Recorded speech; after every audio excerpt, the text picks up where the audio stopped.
morning, and clearly we are not at the farm today.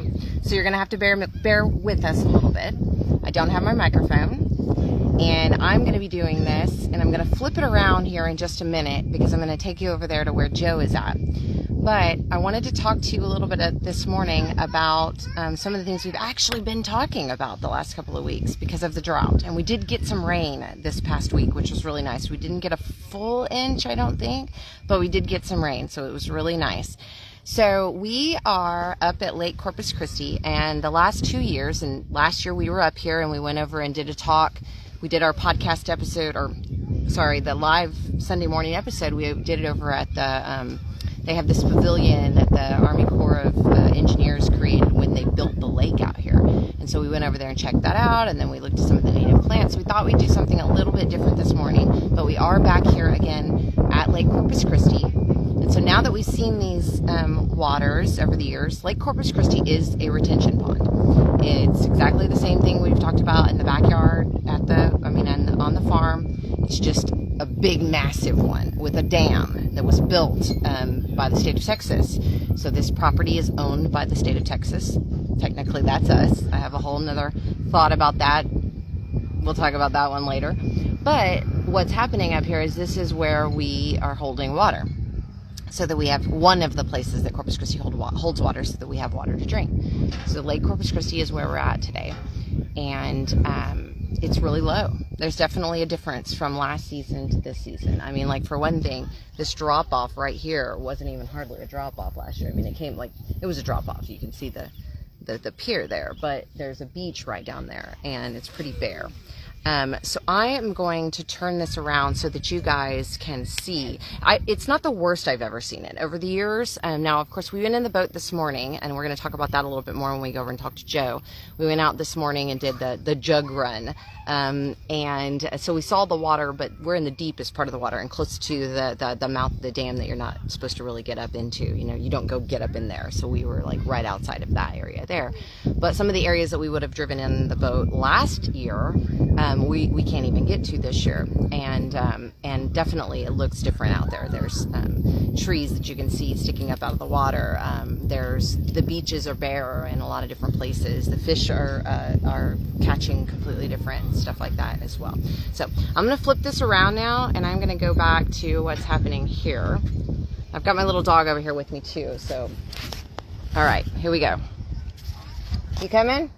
All right, so look, you can just minimally look that direction. You can see people out there kayaking. Yesterday I was on a paddleboard and got pulled over by the state police while they were doing a kayaking class because I didn't have a life jacket on my craft, which kind of made me laugh, especially because my dog was on the craft with me and he had his life jacket on. And anyways, whole nother thing. Okay, hey guys, I'm coming over that direction. Let's go over there and talk to Joe about what we harvested this morning and over the last couple days. It's Chris's 43rd birthday, this guy over here. This is our annual trip to the lake we celebrate every year. And these guys are cleaning up some of the catch. So we call this processing our harvest. We're processing our harvest now. Oh, I'm just learning a lot. Yeah, tell us about what you did this morning. And well, so that's Chris's rig down there, and I guess when he first gets here for a long weekend, he's going to throw what he calls jugs, or what is called jugs. There's a float on top, a weight on the bottom, with 3 hooks going up the line. With a 2.5 pound weight. And last night we went out and collected the fish that they're there waiting on us. Mm-hmm. And then reset the lines, and I think they even went back again, and then we went back. Our first thing this morning, picked up 3 that were worth keeping. The other ones, smaller ones, get thrown out, thrown back, and now we're cleaning the fish, which I haven't done, since Boy Scouts, probably. So we're saving this big whopper for you. That's the biggest one. Oh, that's for me to process. That's for you to cut up. So, I mean, this is really, you guys, this is not a whole lot different than, let's say we're raising up some chickens and we're processing the chickens and we're putting meat away, and we're going to take some of this stuff home. Wild caught catfish. That's right. And so, wow. So there's so many benefits, and Joe, you were talking about some of the benefits of something that the state built like this, that, you know, the conservation aspects, and then you went and harvested fish and the birds and the butterflies and all the things. On our boat trip this morning, Chris pointed out an old structure, pre-30s, an old schoolhouse that would have been in the riverbed or near the river. And then when they dammed this up in the 30s, it might be a church though, to create a water infrastructure for the state in South Texas. A retention pond, but a ginormous retention pond. Well, then the state comes in and says, okay, well, what can we do with it besides just have a retention? So they create the state, you know, these state parks. Yeah, so we're using it to put on, like I mentioned to you guys, kayaking. They were doing a group of mommy and me kayaking yesterday. I told them about how I got pulled over by the state trooper on a kayak. You did? You weren't being safe enough? What were you going to say, Chris? I was going to say, so also it requires people to go fishing or to keep the population right. Yeah. And yesterday I cleaned a 4.5-foot gar, alligator gar, and a lot of people are saying that they're taking over this lake, but I don't think it's true. But just FYI. Yeah, some information. Because they eat a lot. Alligators, gars eat a lot.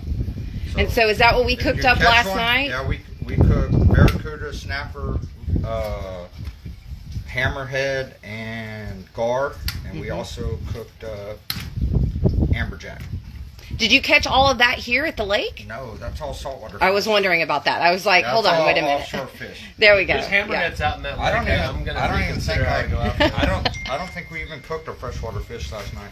Gotcha. So, but, you know, regularly fishing, regularly harvesting, and Chris is one of those, man. He takes his wild game harvesting seriously. Come here, Kaisha, and get out of those ants. Wild hog, venison, what kinds of other things? Turkeys? Any turkeys? Yeah, I killed me 3 turkeys for sure.